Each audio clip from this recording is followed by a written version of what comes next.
ከሆስፒታል ግሉኮስ ጭምር ነቅለው ወረፋ ይዘው የሚስተናገዱና የሚመርጡ ሰዎችን ታዝበናል። ብትመለከቱት እንግዲህ አንድ የምርጫ ጣቢያ ላይ በግልጽ ቪዲዮ እየተቀረጸ የብልጽግናን ቲተር እየመቱ ብልጽግናን እየመረጡ ኮረጆ ውስጥ ይከታሉ። ደህንነት አይሰማኝም፣ በህይወቴ ለመጀመሪያ ጊዜ መሳሪያ ለመታጠቅ ያሰብኩት አሁን ነው ሲል አርቲስት ሚካኤል ታምሬ ተናገረ። ከግንቦት 25 ጀምሮ የሀገሪቱ ሁኔታ በነበረበት ሁኔታ ነው የሚቀጥለው። መብራት እየጠፋ ሰው እየወደመ ከተሸነፍን በተደጋጋሚ እንዳልኩት አቅፈን ስልጣን እናስረክባቸዋለን። ስልጣን ከሰጣችሁ ብልጽግናዎች ረስቱን። ምርጫ ማግስትስ ምንድነው የምጠብቀው? ከዚህ ምንድነው ምን ሊከሰት ይችላል? እኛ እኮ ኢትዮጵያን ልንገነባት ልንሰራት ኦሮሚያን ነፃ እንድናወጣት እንደ ሀገር ኤግዚስት ማድረግ ላይ ምናምን እኮ ፈርታ አታውቅም። ውጭ ሀገር ሄዶ የመኖር ሀሳብ በፍጹም ኖሮኝ አያውቅም።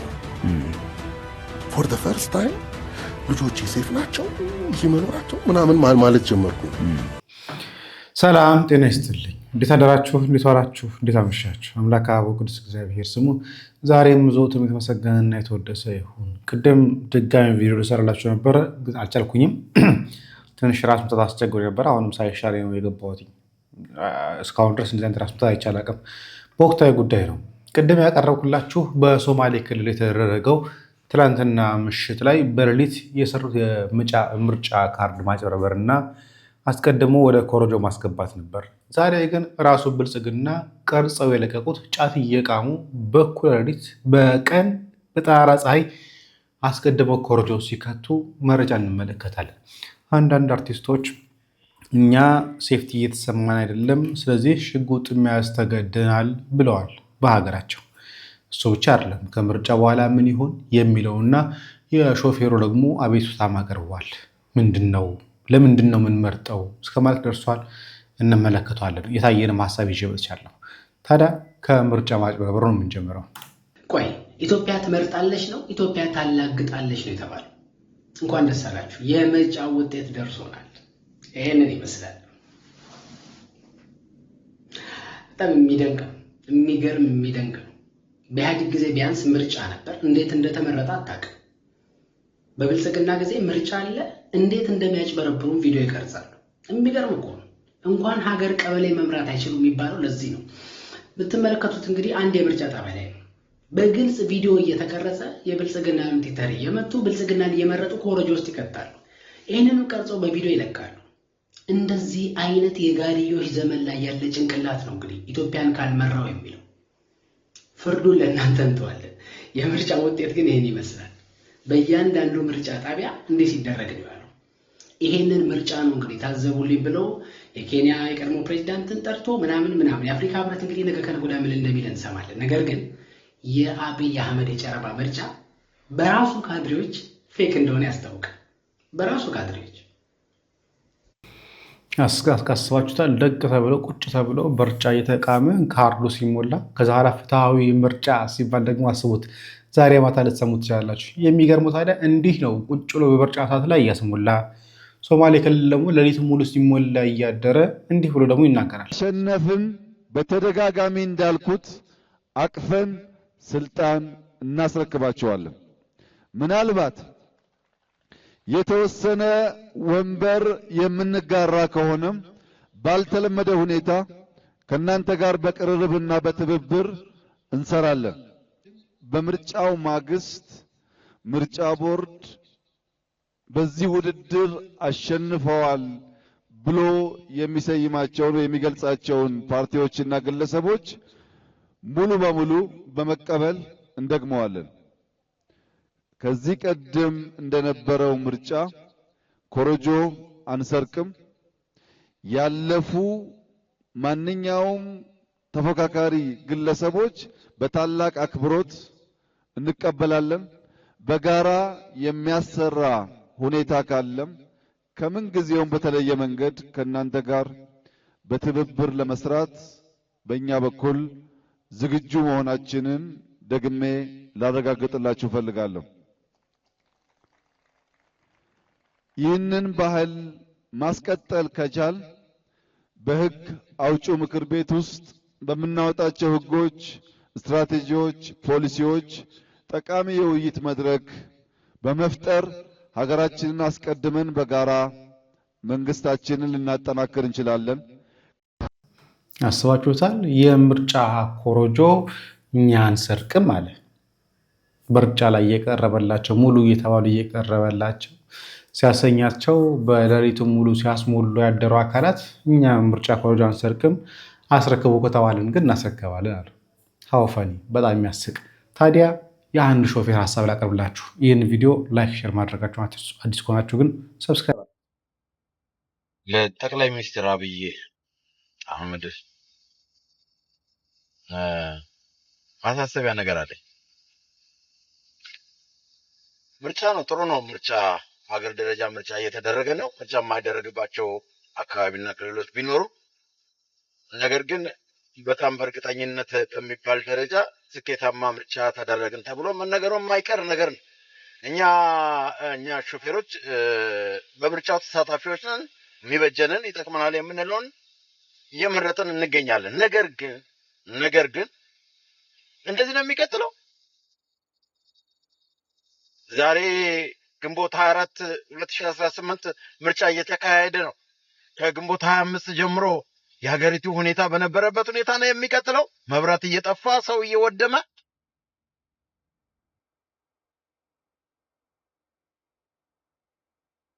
አሁን በጣም አሳሳቢው ነገር የአገር ዜጎች መብት ወጥቶ የመግባት ስጋት። ኧረ በየትኛው መንደር፣ በየትኛው አካባቢ፣ በየትኛው ከተማ ነው ሰው በሰላም ወጥቶ በሰላም የሚገባው? ናፈቀን። መቼ? በጣም እርግጠኛ ነኝ የሚቀጥለው ዓመት የተከበሩ ጠቅላይ ሚኒስትር አብይ አህመድ እርሶም ጠቅላይ ሚኒስትር እንደሚሆኑ በጣም እርግጠኛ ነኝ። ግን እንዲህ ነው የሚቀጥለው? ሹፌር እየተገደለ፣ ሹፌር እየተዘረፈ፣ ሹፌር እየታገተ እንደዚህ ነው የሚቀጥለው? ጥያቄ ያለኝ ለእርሶ። እስከ አሁን የመጣንበት መንገድ ትክክል አይደለም። ሊያስተካክሉ ይገባል። የተሰሩ መሰረተ ልማቶች በሀገሪቱ መካከል በጣም ብዙዎች ናቸው። ስለ ሰው ግን አልተሰራም። ስለ ዜጋ አልተሰራም። የዜጋ መብት አልተሰራም። የዜጋ ደህንነት አልተሰራም። ሰው በሰላም ወጥቶ በሰላም እየገባ አይደለም። ሹፌር በሰላም ወጥቶ በሰላም እየገባ አይደለም። የሚቀጥለውን ዓመት ሲያስቡ ምንድን ነው የሚያስቡት? እየሰሙ ጆሮ ዳባ ልበስ ብሎ መሄድ፣ አሁንም ወደፊት መሄድ፣ መብራት እያበሩ ሰው እያጠፉ መሄድ። ምንድን ነው የሚቀጥለው? ምንድን ነው? እኔ ጥያቄ አለኝ ለእርሶ፣ ጥያቄ አለኝ። ፖለቲከኛ አይደለሁም፣ ግን ጥያቄ አለኝ። መብት ስላለኝ ጥያቄ አለኝ። ሹፌር ስለሆንኩኝ ጥያቄ አለኝ። በስጋት ነው እየተራመድን ያለ ነው። ስጋት አለኝ። ጥያቄ አለኝ። ገዳያችን በዝቷል። አጋቻችን በዝቷል። በቃ መውጣት መግባት አልቻልንም።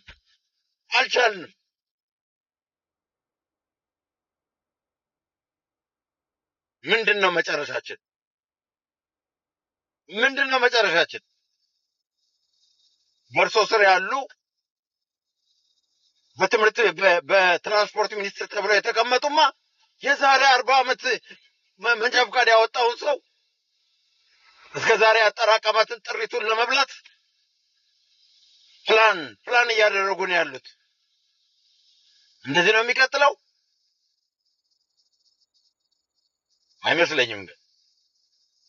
አይመስለኝም። እንድታስቡበት ይህን እናገራለሁ። እንድታስቡበት። አንድ ተራ ሹፌር ነኝ። ሞት አንገፈገፈኝ። ወንድሞችን ከጎኔ ያጣሁ፣ ወገኖችን ከጎኔ ያጣሁ። በእገታ በዘረፋ ብዙ የተሰቃየን። ጥያቄ አለኝ። በነገራችን ላይ ወደ ምርጫው ከመቀጠላችን በፊት የተናገሩት ሀሳብ ልክ ነው። በተለይ ከሾፌሮች አንደበት የሚወጡ ገጾች ላይ የምናያቸው የተኩስ፣ የግድያ፣ የሾፌሮች ሀዘን እያየን ያለ ነው። ለሾፌሮች ሀገራችን ምቹ እየሆነች አይደለችም። ያለ ሾፌር ደግሞ ሎጂስቲክ ማይታሰብ ነገር ነው። አንድን ምርት ከአንድ ቦታ ወደ ሌላ ቦታ ለመድረስ ማይታሰብ ነገር ነው። ታዲያ ይህንን እያመላለሰ ልንበላ ልንጠጣ የሚገባውን ነገር የሚያመጣልን አካል ደግሞ እያሳደዱ መግደል፣ ተመልሶ ወደ ቤቱ እንዳይመጣ ማድረግ፣ መዝረፍ፣ ማፈን እየተመለከትን ነው። ታዲያ በዚህ አንጻር ደግሞ ሊያጨማሪ እንጨምርላችሁ ዛሬ እየሰማ ያለ ነው። ከትናንትና ጀምሮ እየሰማ ያለ ነው ጉዳይ አለ። ጠቅለል ያለ ሁኔታ ስነግራችሁ በአርሲ ላይ 14 ኦርቶዶክሳውያን ተገድለዋል። ይህንን ምርጫ ሰበብ አድርገው እስካሁን በደረሰኝ መረጃ መሰረት በትላንትናው ዕለት ማለትም በ23/09/2018 ዓ.ም በምስራቅ አርሲ ዞን በ3 ወረዳዎች ብቻ 14 ኦርቶዶክሳውያን ተገድለዋል። በሆንቆሎ ዋቤ ወረዳ 2፣ በሽርካ ወረዳ 2 እና በአስኮ ወረዳ 10 ኦርቶዶክሳውያን ተገድለዋል። ይህ ሁሉ እልቂት እየተፈጸመ ያለው በመንግስት አስተባባሪነት ነው፣ መዋቅር ውስጥ ባሉ አካላት የሚፈጸም ነው ይላል። እየሆነ ያለው ነገር ይህ ነው። ይህን ደግሞ እንያዝ። ኦርቶዶክሳውያን በየዕለቱ በየጊዜው የሚገደሉ ሆነዋል። ምንም ጥርጥር የለውም። ከዛ በተጨማሪ ሌላ መረጃም አለ። አስከሬናቸው ሊቀብሩ ቤተሰቦቻቸው ልያቸው ሞቶባቸው አስከሬናቸው እንዳይቀበር አድርገው ቤተሰቦቹን ሄዱና ከመሬታችሁን ከመቅበራችሁ በፊት ሄዳችሁ መጀመሪያ ምረጡ የተባሉ ቤተሰቦች አሉ። በጣም ቱፋኒ። እስቲ ለማንኛውም ይህን ላሰማችሁ። ሆስፒታል ግሉኮስ ጭምር ነቅለው ወረፋ ይዘው የሚስተናገዱና የሚመርጡ ሰዎችን ታዝበናል እና እውነትም ኢትዮጵያ እየመረጠች ነው የሚያስብል ትዕይንት ነው። እየመረጠ ነው። ይሄ እንግዲህ የሚያሳየን እንዳጠቃላይ እንደ ሀገር የዲሞክራሲ ልምምዳችን እያደገ መምጣቱንና ዜጎችም የሚፈልጉትን ለራሳቸው ለሀገራቸው ይበጀናል የሚሉትን በካርዳቸው ብቻ በመምረጥ የተሻለች ኢትዮጵያን በመስራት ላይ እንዳሉ ነው የታዘብነው። እንደሰማችኋት ምን አለች? ከሆስፒታል ግሉኮሳቸውን እየነቀሉ እየመጡ እየመረጡ ነው። ይሄ ብቻ አይደለም። ነገራችን ላይ ዛሬ ስንሰማ የነበረው ቀልዶች ሊመርጥ የመጣ የለም። ኧረ ፋና ቴሌቪዥኖች ዛሬ ቀኔን ያሳምሩትም በቤቴና የምርጫ ዜና እግዚአብሔር ህመሟን ተቋቁማ ድምፅ የሰጠችው እናት ይላል። ከዛ ትንሽ ዝቅ ስትሉ ማለት ነው እየመረጠች ምጧ የመጣባት እናት ይላል። ልጇን አስራ ድምጿን ልትሰጥ የመጣችው እናት እግዚአብሔርን በእርግጠኝነት ከሰዓት ማለት ነው ከነ ተርዚ ነው ድምፅ ሊሰጥ የመጣ ወጣት ይላል። ነቅሎ የመጣ የለም፣ ነቅሎ የመጣ የለም፣ ነቅሎ ሊመርጥ የመጣ የለም። ማርያምን ተፈልጉ ነቅሎ የመጣ አታጡ። ነገራችን ላይ እስቲ አንድ ሁለቱን እንመልከታቸው። እስቲ አንድ ሁለቱ ላሳያችሁ። ከዛ በኋላ ስለ አርቲስቱና አንዳንድ ጉዳዮች የምንመለከት ይሆናል። አንዳንድ የሚዲያ ቀልዶችን ላሳያችሁ። ሚዲያ ላይ ምን አይነት የወረዱ ዜናዎች እንደሚሰጡ ማለት በጣም የወረደ ይሄ ነገር ኢትዮጵያ ውስጥ እንደዚህ እየተባለ ያለው ማለት እስከሚጨንቃችሁ ድረስ ተመልከቱ። ለምሳሌ ኢትዮጵያ እየመረጠች ነው ይልና እየመረጠች ምጧ መጣባት። ቀጥሉ። ያለባቸውን ህመም ሳይበግራቸው ለመምረጥ የመጡት እናት የአራስ ቤት ቆይታዋን ሳይበቃ ድምፅ ለመስጠት ያገኘችዋ መጫት። የመቶ ከተማ ነዋሪ መምህርት ኮኬት ተመስገን ልጇን ኮረች በ2 ሰዓት በኋላ ድምፅ ሰጠች። እሺ። በምጥ ስሜት ውስጥ ሆነው በአምቡላንስ ምርጫ ጣቢያ በመገኘት ድምፃቸው የሰጡ እናት። እጅም እግር የለውም መሰለኝ አላውቅም፣ በአፉ እየመረጠ ነው። በሐዋሳ ከተማ ትናንትና ማታ የወለደች እናት ጠዋት ሆስፒታል መታ ድምፅ ሰጥታለች። ምርጫ ቦታ ላይ ህመማ ተቋቁማ ድምፅ የሰጠች የጅማ ዞን ሰቃ ነዋሪ ምርጫ ላይ ሳለች ምርጫ የመጣባት ሴት። እንዲህ አይነት ነው በቃ እየሆነ ያለው እንዳለ። አንደኛው ምን ብሎ ትንሽ ብጠብቆ እኮ ህፃኑም ተወልዶ አብሮ ይመጣና ይመርጥ ነበር አለ። እየሆነ ያለው ነገር ነው።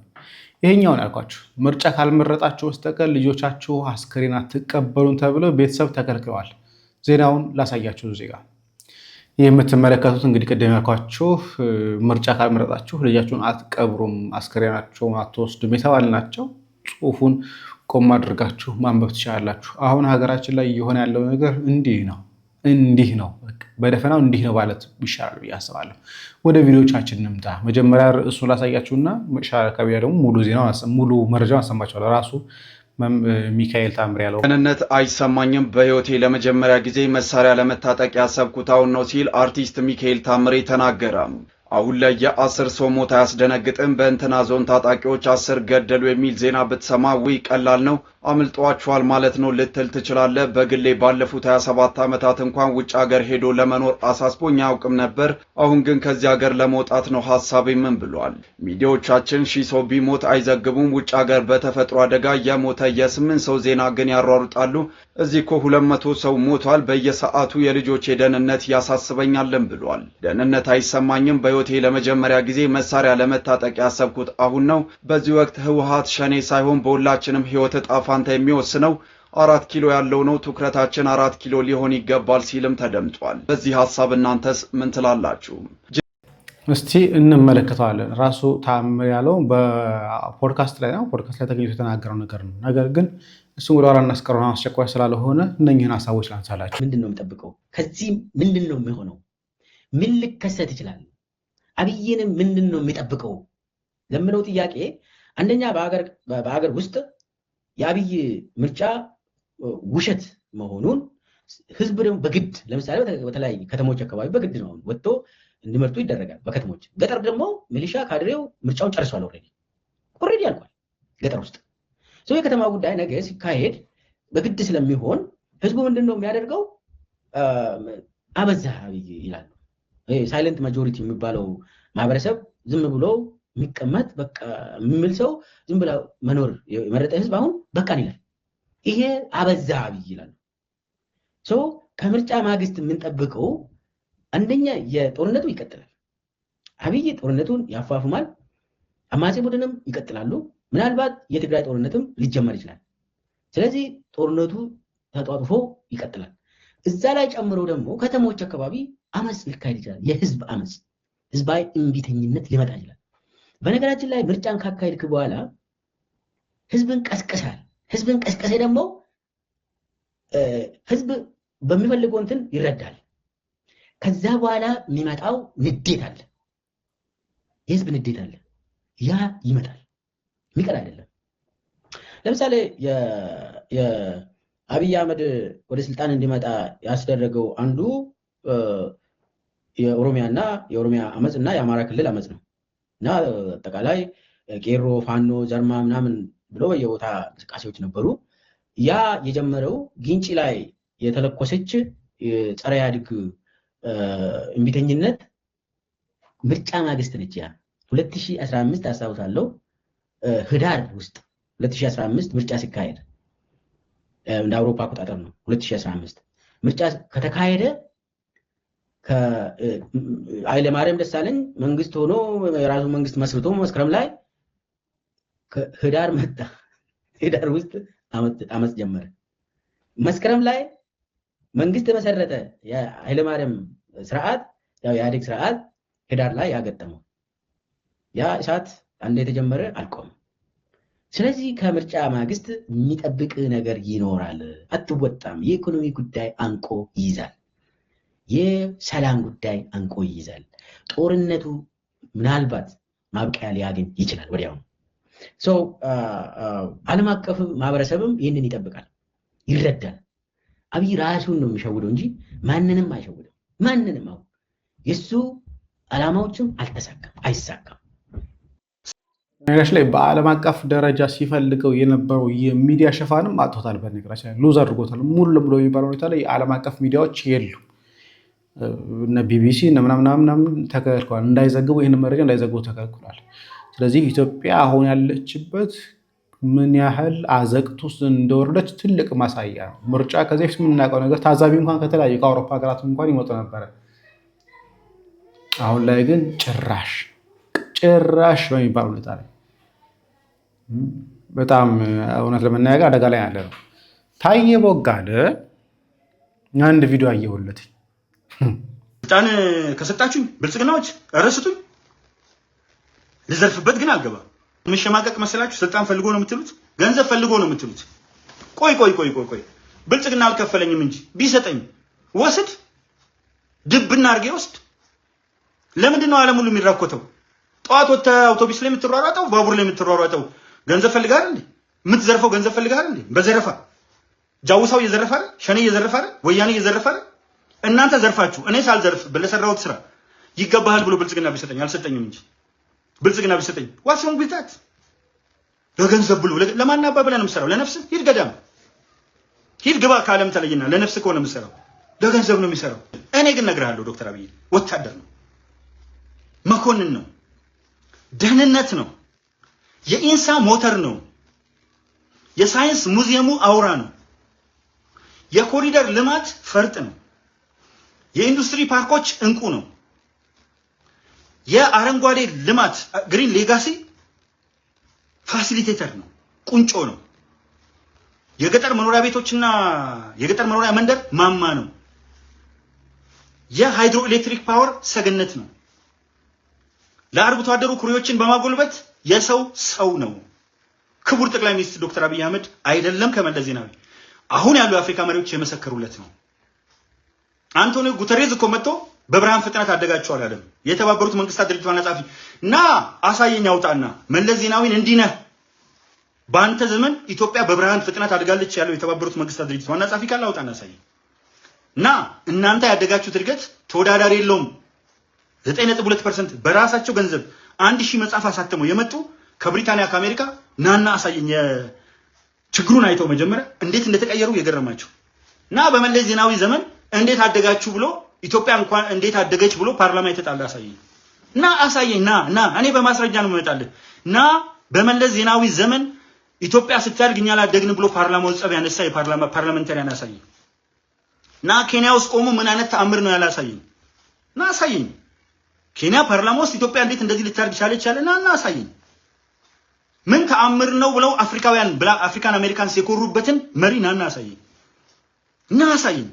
እና እንደዚህ ፍቅር ሰው ወዶት አንገቱ ላይ የተጠመጠመ አብቹ በግድ እየጎተቱት አይሆንም እኔም አይሆንም ክብር ጠቅላይ ሚኒስትር ዶክተር አብይ አህመድ ይሄ ከመኪና እየወረድክ እንትምትለው አባቴ ይሙት አይሆንም እግዚአብሔርን አይሆንም አልወደውም ህዝቡ እንዴት እንደሚወድ በቃ አሳይቷል በቃ ይበቃኛል ግን ጥምጥም ብለው ኦቦሽ መልስ አብዲሳና የቦረናው ሰው ክቡር ጠቅላይ ሚኒስትር ሲሄዱ የሚያረጋው ጠፋ ሁለቱንም አንድ ላይ አቀፋቸው አይ ቦረን አይ ኑ ወረነጌ የሚገርም ማህበረሰብ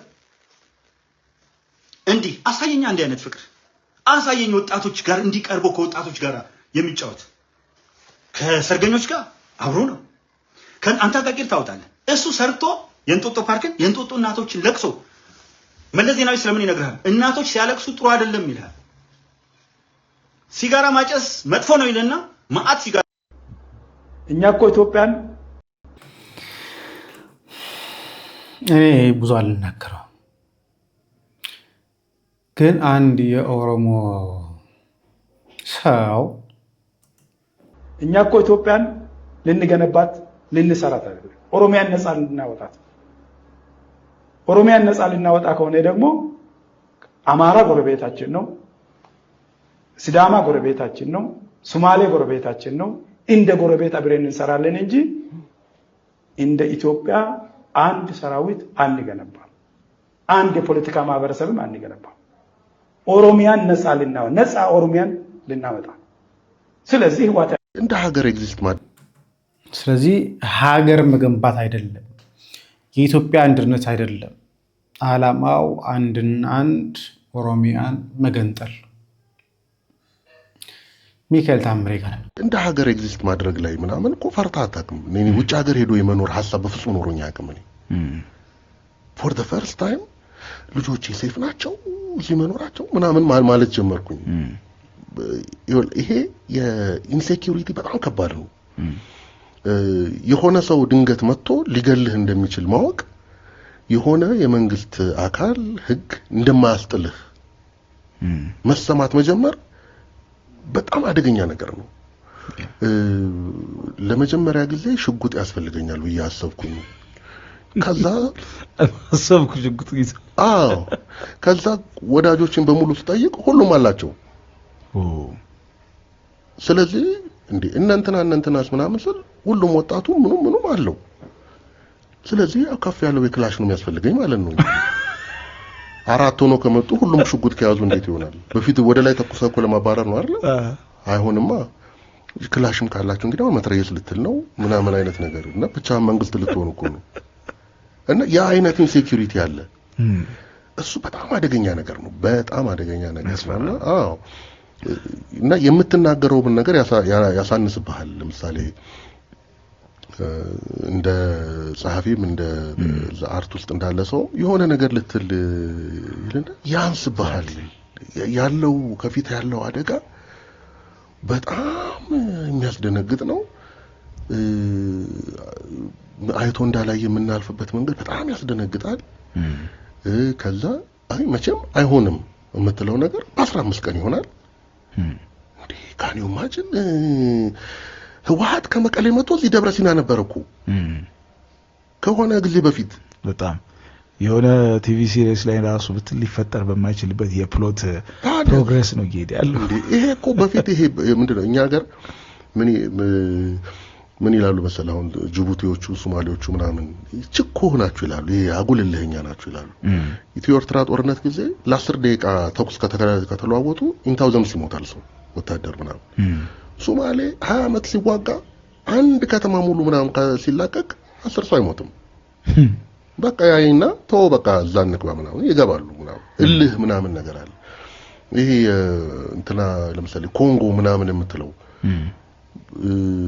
የሆነ እንትና ቡምቡም የሚባል ሰውዬ አመጽ አስነስቶ ሜሌልና የሆነ በ3 ወር ውስጥ ኪንሻሳ አቅራቢያ ደረሰ ምናምን የምሰማው እንደዚህ አይነት ነገር ነው። አሁን በቃ እኛም እንደዛ ሆነ እኮ 20 ምናምን አመት ምናምን በደንብ ነው ቆይ ነበረው ሄዶ ከዛ በቃ መጣን አሉና መጡ ደረሰ። በጣም ይገርም ነው። ኦቨር ምብል በጣም ገና ራሱ ፕሮሰስ አድርገን ነው የጨረስነው ነገር አይመስለኝም። አይደለም የኖርና ያየነው ነገር ስለሆነ በጣም ከባድ ነገር ነው። ግን የምልታዘ ኤክስፒሪየንስ ላይ ከባድ ነበር። አንዳንዴ በተለይ አንተ ካራክተር ከባባድ ነቆራዎችን ቻናል የሚደረግበት ነው እና ፐርሰናሊ አፌክት አላረገኝም። ምናልባት ሊያረገኝ የሚችልበት ቦታ አልሄድኩ ይሆናል አላቅም። እንደንትን እንዳውን ይሄ የኢሳያስ ኮሜዲ ያወቀው ምንም ብዙ አልሆንኩም እዚህ ጋር ሁለት ሪብስ ብቻ አይ ብዙ እንትን አልሆንኩም። ለነገሩ በቃ አንዳንድ ጊዜ እኮ ያው አሽሙሩንም ተረድቶ ሳታየሩንም ተረድቶ ምናምን እንትንም እኮ እሱም አቅም ይፈልጋል አይደል? እሱም እንዳለ ሆኖ ወይ እንግዲህ ወደ ተቆጡት ሰዎች አልሄድኩም ይመስለኛል ምናምን ብዙ ያን ያህል።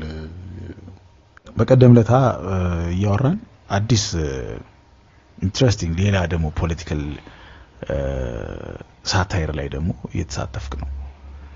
ምን ያክል ሪቪል ማድረግ እንደሚፈቀድ ባላቀም ልትነግረን ትችላለህ? እኔ በጣም ወደው እንትን ስለሆነ ሆነ ከዛ ጽሁፍ ጋር በተገናኘ እሱን አንስተን እንድትነግረኝ የምፈልገው ያው ምን ያክል ሪቪል እንደምታደርግ አንተ ነው የምታውቀው። ግን ፖለቲካል ነገር እየሳበህ ነው ወይስ ኮኢንሲደንስ ነው? ነገሩን ካልነገርከን መቼም አይ ፖለቲካል ነገር ይስበኛል። ምንም ጥያቄና መልስ የለውም። ይሄኛው ምንድነው የሶሻሊስቱ ጠቋይ ጉዳይ ነው። ሐማቱማ ይባላል ደራሲው። ኢያሱ አለማየሁ ነው የህወሓት ማን ነው ኢህአፓ እንትን የነበረ ከመስራቾቹ ዋናው ከነ ብርሃነ መስቀል ጋር የነበረው ሰውዬ ነው። ፖሊት ቢሮ አባል የነበረ ሰው የጻፈው ነውና ያንን ዳርክ ጊዜ በጣም የፍትህ ችግር የነበረበትን ጊዜ ኔሽን ያብዳል እኮ ህዝብ ያብዳል። ያንን ያበደ ጊዜ ከሰከነ በኋላ ነው የጻፈው የፍርድ ቤት ጉዳዮች አድርጎና እሱን ወደ ቲቪ ድራማ ያመጣ ነው። እንደ ጽሁፍ በጣም የምወደው ጽሁፍ ነው። በጣም ኢንተረስቲንግ ነው። ወደ ፊልም የማምጣቱ ሐሳብ ወደ ተከታታይ ድራማ የማምጣቱ ሐሳብ ሲመነጭ በጣም ደስ ብሎኝ ኢቭን በፕሮዲዩሰርነትም ተሳተፍበታለሁ እሱ ስራ ላይ በጣም ኢንተረስቲንግ ነውና በጣም የሚገርመው ይሄ ተመሳሳይ እየዞረን አንድ አይነት ጉዳይ ላይ ቁጭ የምንለው ነገር አለ። በጣም እንደ ሀገር እዛ ላይ የምታያቸው በጣም የሚያስደንቁ ፍትህ አልባነቶችና ግፎች ጭቦ በቃ ዞር ስትል ታያዋለህ። ዘንድሮም አለ የሆነ ካቻ ምናምን ነበረ ምናምን እና ቅርጹ ይቀየር ይሆናል እንጂ አለ እና መቼ ነው የምንማረው የሚሉ በጣም ያስደነግጣል። የሚደንቅ ነገር አለ አይደል? የሆነ ስክሪፕትድ ነገር ድጋሚ እያጠናን እየደገም ነው የሚመስል። በቅርብ ቀን አንድ ወዳጄ እንደዚህ ያለኝ ነበር። በሚደንቅ ሁኔታ የ1960ዎቹ ከዛ 80ዎቹ የ90ዎቹ መጨረሻ አሁን ደግሞ ያለፉት 4 ዓመታትን ስናየው አብዛኛው መሰረታዊ ጉዳዮች ይበቃል። አብዛኛው ወደ ፊልም ትንተና ወደ ሙያዊ ትንተና ስለገቡ ዜና በቃ ሀገራችን ላይ የሆነ ያለው ነገር ይሄ ነው። የምርጫው ጉዳይ ምንም አስተማማኝ የማይሆንበት ሊሆንበት የማይችል ጉዳይ ነው። ቀድሞ ያለቀ የተጠናቀቀ ጉዳይ ስለሆነ ምንም አይደንቀን። ኢትዮጵያ መንግስት በአሁኑ ሰዓት ላይ ቀኝ ግዛት እንጂ ነፃነት ሰጥቶ የሚያኖር አይደለም። እግዚአብሔር የሆናችሁ በተለይ ሀገር ውስጥ ያላችሁ ሰዎች እንደው በሰላም ወጥቶ መግባት የሚቻልባት ሀገር እንዲያደርግልን ጸሎት ብቻ ነው የምንጸልየው። ከዛ ውጭ ማድረግ የምንችለው ነገር የለም። ቸር አምላካችን ቸር ያቆየን።